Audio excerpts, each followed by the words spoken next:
Hey everybody, welcome back to Extra Credit. It's been quite a long time, but here we are again for our third episode on the Middle Ages. So last time we talked about this thing called the feudal system. The feudal system. And we saw how it was pretty much the Taylor Swift of Europe, which is a terrible analogy and makes no sense at all, unless you watch the previous episode, in which case it makes slightly more sense, but is still a terrible analogy. But go Chiefs!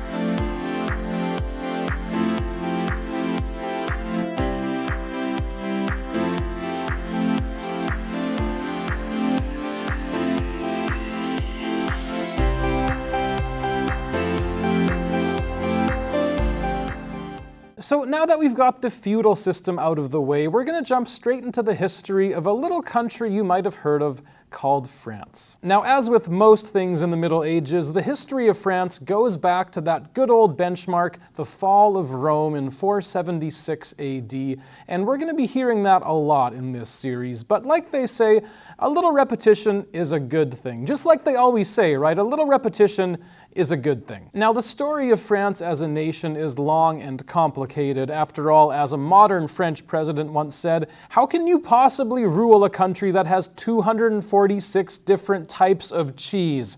A truly delicious problem to have. So instead of trying to get into all the details, we're going to focus on the big picture ideas, starting with the first royal family of France, which we already met actually in our first episode, the Merovingians. So as we already saw, in 476 AD, when the Roman Empire fell apart in the west, all of these various, quote, barbarian Germanic tribes moved into what had been the Western Empire without even bothering to wipe their feet on the doormat. And one of these groups was called the Franks, not to be confused with the Joes, Chets, and Biffs. So the Franks were members of this Germanic tribe that ended up dominating a whole bunch of Western Europe, and their first major ruler was a guy named Clovis, who was baptized as a Catholic Christian in 508 AD. So for that reason, we can use 508 AD as a useful starting point for the history of France, even though there was no country called France yet, and there wasn't really a French language either, and most importantly, there was none of this stuff. But anyway, because this guy named Clovis was apparently descended from this shadowy legendary figure named Merovech, aka Derek Zoolander, his royal line became known as the Merovingians. But despite the fact that the Merovingians ruled over such a massive territory, they weren't really a force to be reckoned with as far as kings went. In fact, their nickname over time became the Do-Nothings because they did nothing. And so as time went by, most of the jobs of government were actually taken out of the king's hands and placed into the hands of a figure known as the Major Dodo, whose job...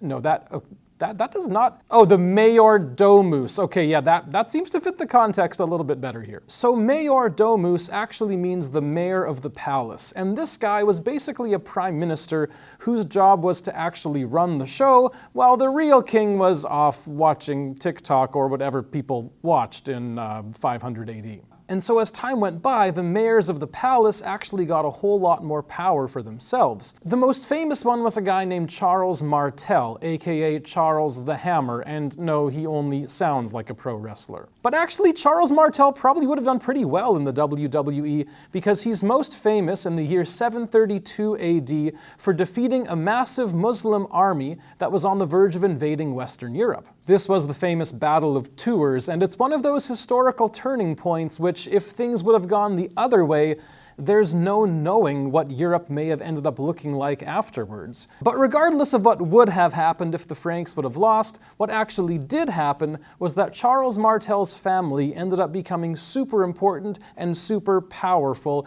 as indicated by the terrifying nickname of his son, Pippin the Short. Wait, are you sure that's his actual name? That seems like a very unintimidating name for a ruler to have. Okay, so silly nickname aside, Pippin the Short actually ended up pulling off one of the greatest upsets of all time. I'm talking like bigger than Toons versus Monstars, and we're gonna get into that in our next episode, so we'll see you then. Hey everyone, thanks again for watching Extra Credit.